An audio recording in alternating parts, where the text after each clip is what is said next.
Bwana Yesu asifiwe sana. Mpendwa katika Kristo, na kusalimu kwa jina la Bwana wetu Yesu Kristo. Ni ndugu zako katika Kristo, tunapenda kushare hili neno kama vile maandiko yanavyotuagiza, ili tupende kujuzana, kueleweshana, kukumbushana yale Bwana wetu Yesu Kristo alituagiza. Ukiangalia vile Mungu amesema katika maandiko, naposoma maandiko, Bwana Yesu amesema katika Biblia kwamba neno la Mungu likawe kwa wingi ndani yetu, Kolosai 3:16, kwamba Mungu anatuagiza neno lake likae kwa wingi ndani yetu. Lakini vile vile ukiangalia mpango wa Bwana Yesu anasema aliwatuma wanafunzi wakafundishe neno. Katika Mathayo 28 mstari wa 19 anasema go ye therefore and teach.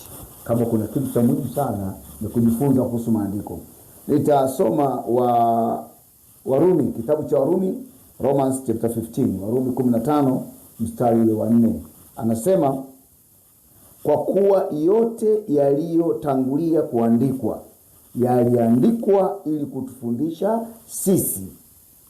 Kwa hiyo kumbe yote yaliyoandikwa katika Biblia kuanzia mwanzo mpaka Ufunuo yanatufundisha sisi, yanatuonesha njia kwamba wokovu wenzetu walipita wapi na sisi tupite wapi. Mpendwa katika Kristo, Bwana Yesu asifiwe sana. Naomba nikuambie kitu kimoja. Ukiangalia kikweli, wokovu uko aina moja. Wokovu uko aina moja, na ukisoma katika Injili ya Yohana sura ya 4 mstari wa 22, Biblia inasema, Yesu mwenyewe anasema wokovu watoka kwa Wayahudi. Kwa hiyo wokovu umetokea Israeli peke yake. Na ndio maana nikikukumbusha taratibu, katika Biblia nzima hakuna dhehebu lililotokea Israeli, ila wokovu watoka kwa Wayahudi. Ndio maana ulianza siku ya Pentekoste pale Yerusalemu. Sasa tunapoenda kuangalia, ni vyema ukaangalia namna nzuri sana ya kujipima, sababu naamini kabisa, mimi ninavyoamini ndani ya moyo wangu, kila mwanadamu ambaye anaenda kanisani anataka kwenda mbinguni, anatamani kwenda mbinguni. Kama wako wasanii basi ni wachache sana, lakini wengi wanatamani kwenda mbinguni. Lakini Yesu alisema katika Mathayo 18 mstari wa 7, ole wa ulimwengu kwa sababu ya mambo kukosesha. Kwa hiyo hapa katika kutamani kwenda mbinguni kuna watu wengine wanakosesha. Na ukisoma katika Timotheo wa pili sura 4 mstari wa 3 anasema, utakuja wakati utakapoyakataa mafundisho yenye uzima, bali kukuzifuata nia zao wenyewe watajipatia walimu makundi, kwa kuwa na masikio utafiti, nao watakataa kuisikia kweli na kuzigeukia hadithi za uongo. Kwa hiyo kuna kipindi watu wanahama kabisa. Lakini rafiki yangu katika Kristo, naomba nikuambie kitu kimoja. Unaposoma katika Waefeso sura ile ya 2 mstari wa 20, Biblia inasema tumejengwa katika msingi wa mitume na manabii, na Yesu Kristo mwenyewe ndiye kula pembeni. Kwa hiyo Yesu aliweka utaratibu, na sisi inabidi tufuate utaratibu. Ndio maana anasema kwa kuwa yote yaliyotangulia kuandikwa yaliandikwa ili kutufundisha sisi. Sasa nitaenda kusoma kipengele kimoja ambacho watu wamekuwa wakiniuliza sana kuhusu habari za ubatizo. Ubatizo ukoje? Naomba nizungumze kwamba ukiangalia vizuri maandiko hayajipingi. Tunaanza na Mathayo 28. Mathayo 28 mstari wa 19 anasema, go ye therefore and teach all nations, baptizing them in the name of the Father and of the Son and of the Holy Ghost. Basi enendeni mkawafanye mataifa yote kuwa wanafunzi, mkiwabatiza kwa jina la Baba na Mwana na Roho Mtakatifu.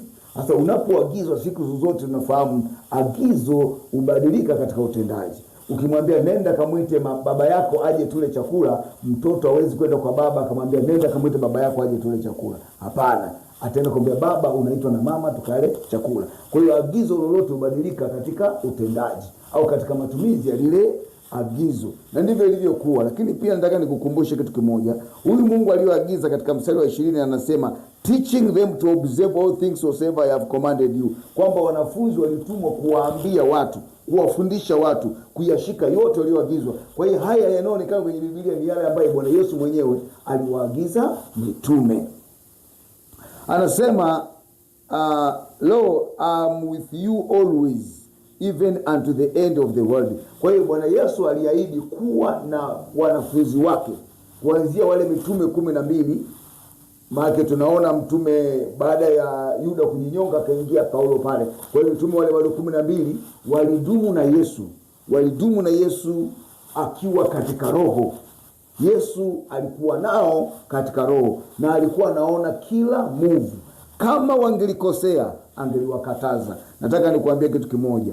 Kama mitume wangekosea, Bwana Yesu angewakataza. Kwa nini? Tunamuona mmoja hapa katika Matendo 26 mstari wa 13. Anasema Paulo huyu anazungumza, Matendo 26 mstari wa 13. Mfalme, ndipo wakati wa dhuhuri njiani naliona nuru ikitoka mbinguni ipitao mwangaza wa jua, ikinimulikia mimi na wale waliofuatana nami pande zote. Afa anasema tukaanguka nchi sote. Nikasikia sauti ikisema nami kwa lugha ya Kiebrania, Sauli, Sauli, mbona waniudhi? Ni vigumu kwako kupiga mateke mchokoo. Kwa hiyo Mungu anajithibitisha kwamba kazi yake ni kamilifu, yani kupiga mchokoo. Mchokoo ni mtalimbo wa chuma uliochongolewa kama sindano. Hamna mtu anaweza kupiga teke.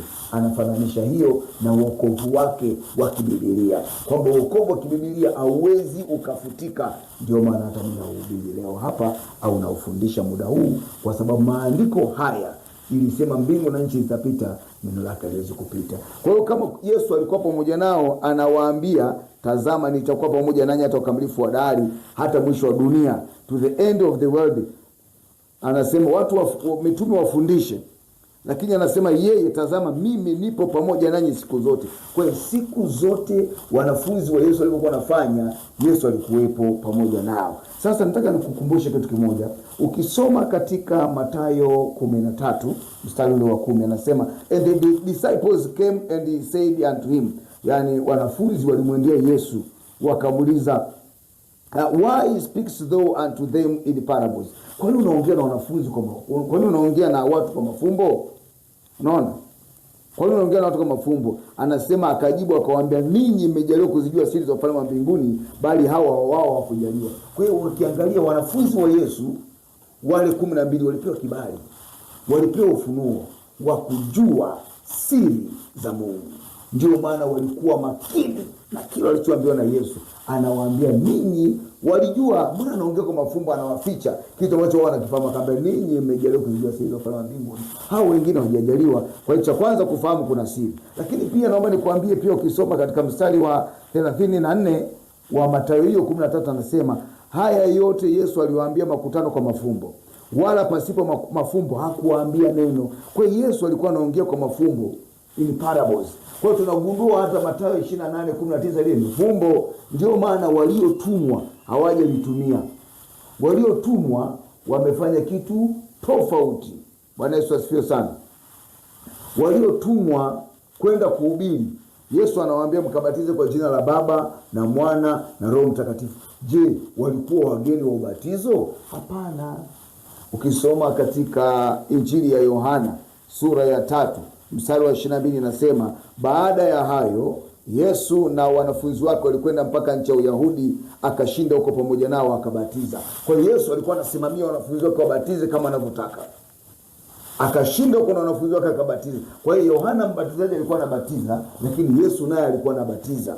Sasa ukisoma pale katika mstari wa 23 inasema Yohana naye alikuwa akibatiza huko Aina ni karibu na Salimu, kwa sababu kulikuwa na maji tele. Kwa nini? Naomba nikwambie, mpaka leo hii mto Yordani ni mto wa msimu. Kwamba mto Yordani kuna kipindi unakuwa na maji mengi, kuna kipindi unakuwa na maji machache. Sasa Yohana alipoona mto wa Yordani una maji machache, akahama Yordani akaenda Ainon karibu na Salimu, kwa sababu kulikuwa na maji tele. Na hii inamaanisha kwamba batizo ni maji mengi. Tutakuja kuona huko mbele. Unaposoma katika Matendo 2 katika Mathayo 28 mstari wa 19, anawatuma wakabatize kwa jina la Baba na Mwana na Roho Mtakatifu. Lakini siku ya Pentekoste, Matendo 2, Roho Mtakatifu amekuja Wao waliambiwa Roho akija atawaongoza. Petro amesimama katika Matendo 2 mstari wa 14, anaanza kuhubiri. Amehubiria watu katika mstari wa 37, wakachoma mioyo yao, wakawaambia mitume, tutendeje ndugu zetu? Wanaambia tutendeje ndugu zetu? Tunaona hapa Petro anawaambia katika Matendo 2:38. Petro akawaambia, tubuni mkabatizwe kila mmoja kwa jina lake Yesu Kristo. Kwa nini hajatumia jina la Baba na Mwana na Roho Mtakatifu? Jina la Yesu Kristo ndio jina la Baba na Mwana na Roho Mtakatifu. Ukubali usikubali, maandiko yanasema hivyo. Tutakuja kuona mbele. Anasema tubuni. Kwa hiyo cha kwanza sio kwanza sala ya toba, cha kwanza mtu atubu, anayejua dhambi zake, aliyeona haja kumpokea Kristo, aende akalie, Mungu, mimi nilikuwa mwizi, nilikuwa muongo, nilikuwa mwovu, nimefanya mabaya mengi, naomba Mungu unisamehe, na hivi sitarudia tena. Kama utanipa neema hii, atubu kinaganaga kwa kumaanisha, alafu aende akabatizwe. Akibatizwa huyu kwa kumaanisha, hata rudi nyuma. Wengi leo wanaenda wanaloweshwa, wanaongoza sala ya toba, wanarudi nyuma. Haisaidii, inakuwa ni kitu ambacho kinafanya Ukristo unaonekana kama kitu cha ovyo ovyo. Kristo ni imani ya Mungu mwenyewe, imani ambayo iko very strict, very serious. Sasa Petro anawaambia tubuni mkabatizwe kila mmoja katika jina lake Yesu Kristo. Kwa hiyo Ukristo unazungumza habari za mtu kutubu na kwenda kubatizwa. Alafu anasema mtapata ondoleo dhambi zenu, nanyi mtapokea pacha Roho Mtakatifu. Kwa hiyo ubatizo unaoondoa dhambi ni katika jina la Bwana Yesu Kristo. Na anasema katika mstari wa 38 kwamba matubuni mkabatizwe kila mmoja kwa jina lake Yesu Kristo, mpate ondoleo dhambi zenu, nanyi mtapokea pacha Roho Mtakatifu. Lakini pia anasema kwa kuwa ahadi ya kubatizwa na kupokea Roho Mtakatifu ni kwa ajili yenu Waisraeli, na kwa watoto wenu watoto wa Israeli, na kwa watu wote watakaoitwa na Bwana Mungu wetu wamjie. Kwa hiyo kumbe kila anayeitwa na Bwana Mungu wamjie, njia ya kuingilia kwa Yesu ni kubatizwa katika jina la Bwana Yesu Kristo. Kumbuka wale wanafunzi wa Yesu waliokaa na Yesu miaka 3.5 wakifundishwa, ndio wanazungumza habari hii. Haya, wamebatizwa watu 3,000 kwa jina la Bwana Yesu Kristo katika Matendo 2:38. Unasema wamekosea. Sio hivyo, Yesu hakuagiza hivyo. Sasa wanaenda kumwomba Mungu awatie tena nguvu. Yule aliyesema nitakuwa pamoja nanyi hata ukamilifu wa dahari, katika kila hatua. Matendo 4 wanasema mstari wa 30, ukinyosha mkono wako kuponya, ishara na maajabu vifanyike kwa jina la mtumishi wako mtakatifu Yesu. Hawa wanafunzi wanamwomba Mungu aonekanie tena, afu awajaze tena. Kama ungekuwa umekosea asingewajaza. Lakini mstari wa 31 anasema hata walipokwisha kumwomba Mungu, mahali pale walipokusanyika pakatikiswa, wote wakajaa Roho Mtakatifu, wakanena neno la Mungu kwa ujasiri. Kwa hiyo kuna kujazwa Roho Mtakatifu ukanena kwa lugha, lakini kuna kujazwa Roho Mtakatifu ukanena neno la Mungu kisahihi na kwa ujasiri. Hiyo nayo ni kipawa kingine cha Roho Mtakatifu. Bwana Yesu asifiwe sana. Naomba nikukumbushe Yesu anasemaje katika Yohana 5 mstari wa 43. Anasema, mimi Yesu nimekuja kwa jina la Baba yangu, wala ninyi hamnipokei. Mwingine akija kwa jina lake mwenyewe mtampokea.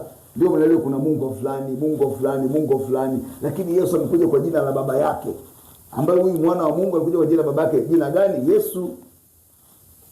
Na ukisoma katika Mathayo 17 mstari wa 11 anasema, wala mimi simo tena ulimwenguni, lakini hawa wamo ulimwenguni, nami naja kwako. Baba mtakatifu.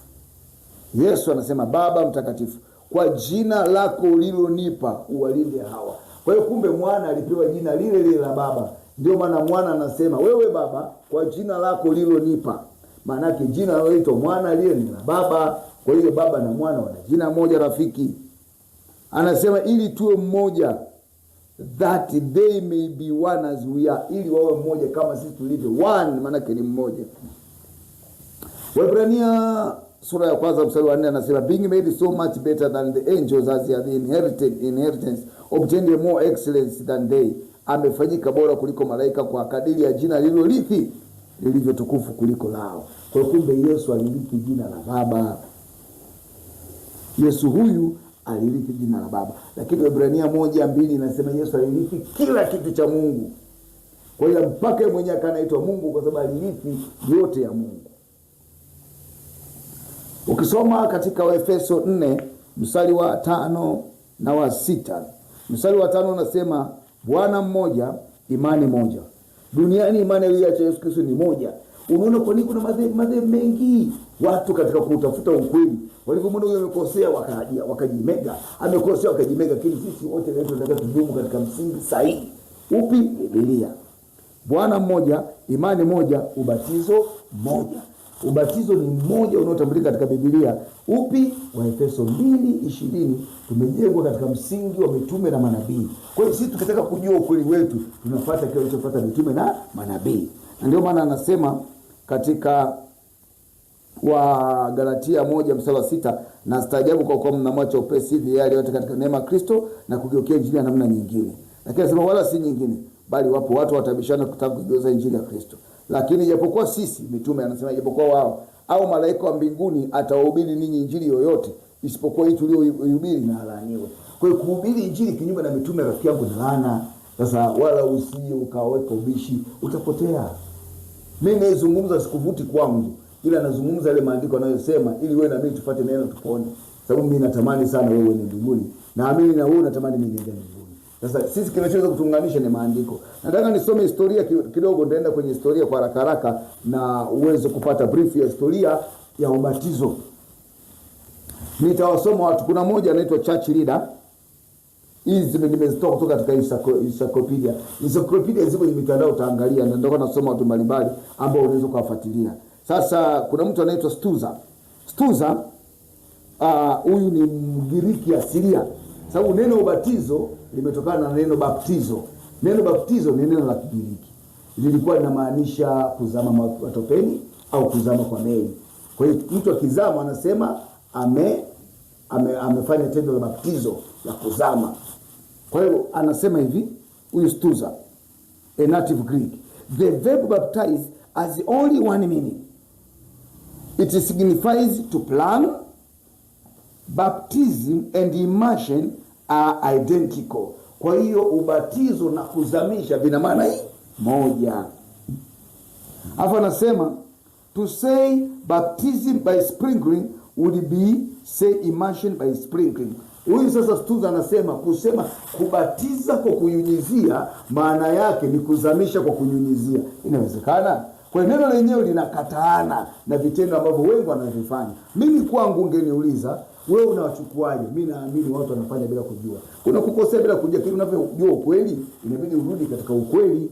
Bwana Yesu asifiwe sana. Sasa ukiangalia kuna mtu mwingine anaitwa Whitefield. Huyu Whitefield ni Methodist. Anasema it is certain that the word buried in the next Romans 4 chapter 4 anasema alludes to the matter of baptizing by immersion. Sasa huyu Whitefield anasema neno kuzika linamaanisha ubatizo. Ndio maana tulizikwa katika mauti yake. Unaposoma katika Warumi 4 mpaka 6 pale. Lakini kuna mtu mwingine anaitwa John Calvin. Huyu mpresbiteri anasema the word baptize signifies to immerse. Anasema neno ubatizo linamaanisha nini? Kuzika. Hawa ni wasomi na maskola wa zamani wanatuambia vile ilivyo. Lakini nitasoma, kuna encyclopedia chache nitazisoma. Na ichukua encyclopedia ya Britannica encyclopedia, hii ni 11th edition. Edition ya 11, lakini ukurasa ule wa 365 na 366 wa encyclopedia Britannica iko dunia nzima. Inasema the baptismal formula was changed from the name of Jesus Christ to the word Father, Son and the Holy Ghost by Catholic Church. Kwamba ubatizo simaanishi kuwachukia Wakatolika kwa kusema vibaya. Nazungumza historia. Historia inasema waliobadili ubatizo kutoka katika jina la Bwana Yesu Kristo kwenda mpaka katika jina la Baba na Mwana na Mtakatifu. Sio mimi. Encyclopedia ya Britannica inasema ni Wakatoliki.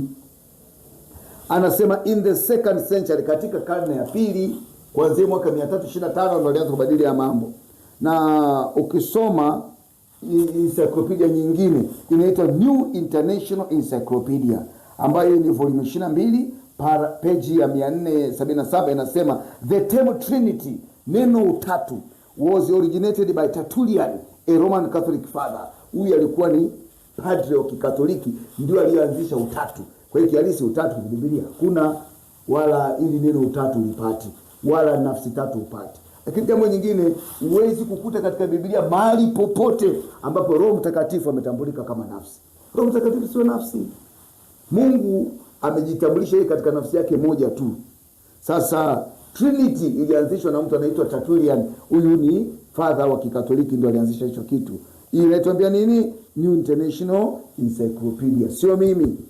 Encyclopedia ndio nasema. Mimi nakusomea kile kimeandikwa. Lakini kuna encyclopedia nyingine inaitwa Canes Encyclopedia of Religion. Hii ni Canes Encyclopedia of Religion, volume 2 page 53.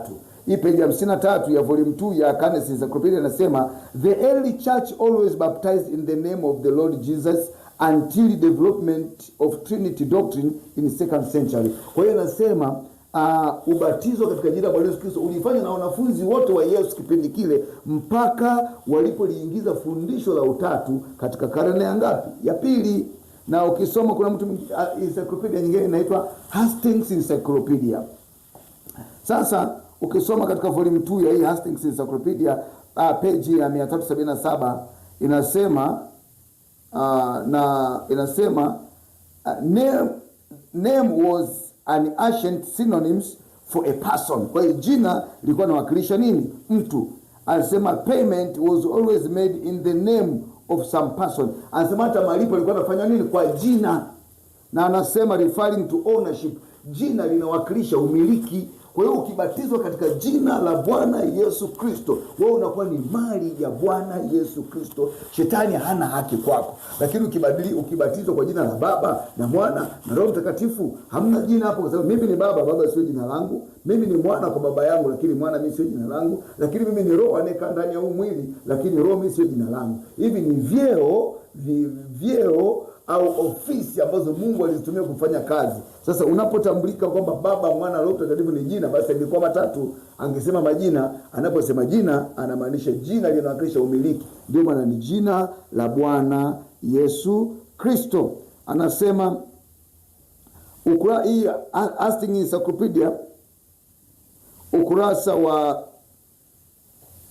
389 anasema baptism was always in the name of the Lord Jesus until the time Justin Martyr, when the triune formula was used. Kwa kuna mtu huyu aliingiza triune formula ambapo katika hiyo karne ya pili walianza kuingiza. Kwa hiyo nataka nikuambie mitume hawajawahi batiza mahali popote katika jina la Baba na Mwana na Roho Mtakatifu, na Waefeso 2:20 nasema tumejenga katika msingi wa mitume na manabii. Sasa ukiangalia uthibitisho, nataka nikwambie kirahisi sana. Mimi sio msomi, nitazungumza tu mambo yale ambayo Biblia inazungumza na yale ambayo wataalamu wameyazungumza, ndarejea kwao ili ukitaka waulize wao na vitabu vyao. Lakini nataka nikuambie katika Matendo 2:38 Bwana Yesu na mitume wake, maana si Yesu alikuwa katika umbo la roho kama alivyoonana na Paulo tulivyosoma hapo mwanzo, wamebatiza watu 3000 kwa jina la Bwana Yesu Kristo kwa wana wa Israeli.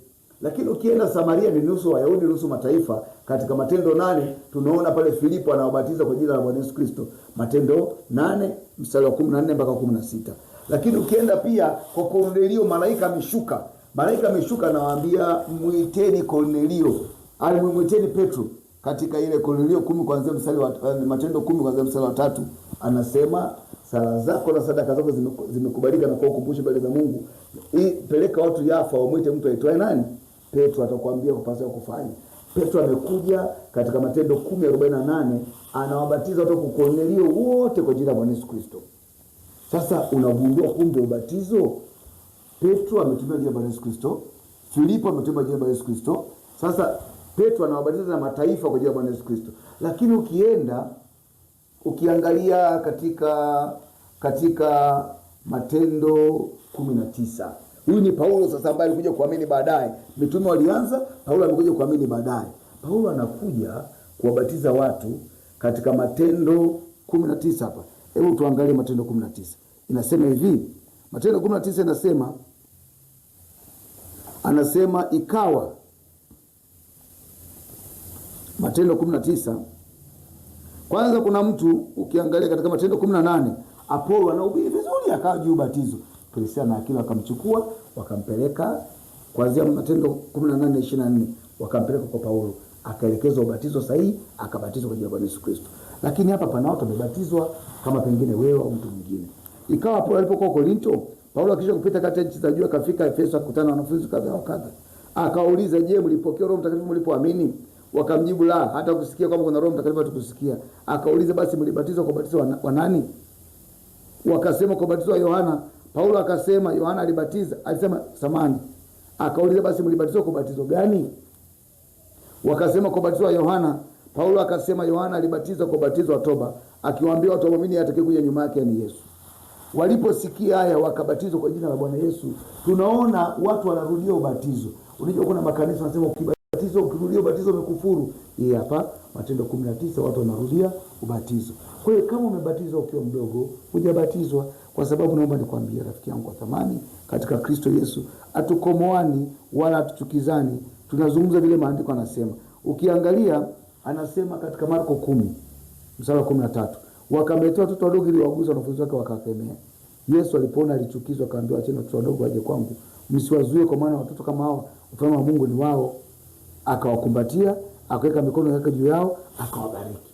Sasa hapa Yesu analetea watoto, anawabariki. Kwa nini? Ukisoma katika Marko 16 hii hapa inasema hivi, Marko 16:16, aaminie na kubatizwa ataokoka. Mtu anayeokoka lazima kwanza aamini. Lakini ukisoma Warumi 10:17 inasema imani huja kwa kusikia na kusikia kwa neno la Bwana. Kwa hiyo lazima mtu ahubiriwe, aelewe, ndio abatizwe. Sasa mtoto mdogo huwezi kumhubiria na kumbatiza, lakini kuna watu wamefanya kwa nia njema sana ya kutaka kuwawaisha watoto kwa Mungu. Ukiwawaisha vibaya ni kosa pia. Kwa hiyo kukosa, yani kuwawaisha ni kukosea. Ni sawa sana mtu aliyekataa kuamini. Kwa hiyo Mungu abadiliki njia zake. Kwa hiyo je, unasema hiyo ilikuwa ni zamani, siku hizi imebadilika. Je, Mungu anabadilika? Nataka nikuambie katika Malaki 3:6. Malaki 3:6 anasema, kwa kuwa mimi Bwana sina kigeugeu. Kwa hiyo Mungu wetu huyu abadiliki. Anaposema jambo amemaanisha hivyo hivyo. Kwa hiyo rafiki, kama kweli unataka kwenda mbinguni, maandiko yanasema atakayeenda kinyume na amelaaniwa. Usikae kwenye laana. Hebu mpate Bwana Yesu Kristo kwa kutubu na kubatizwa katika jina la Bwana Yesu Kristo. Naomba sana Mungu aweke kitu ndani ya moyo wako, ujue haya ni ukweli.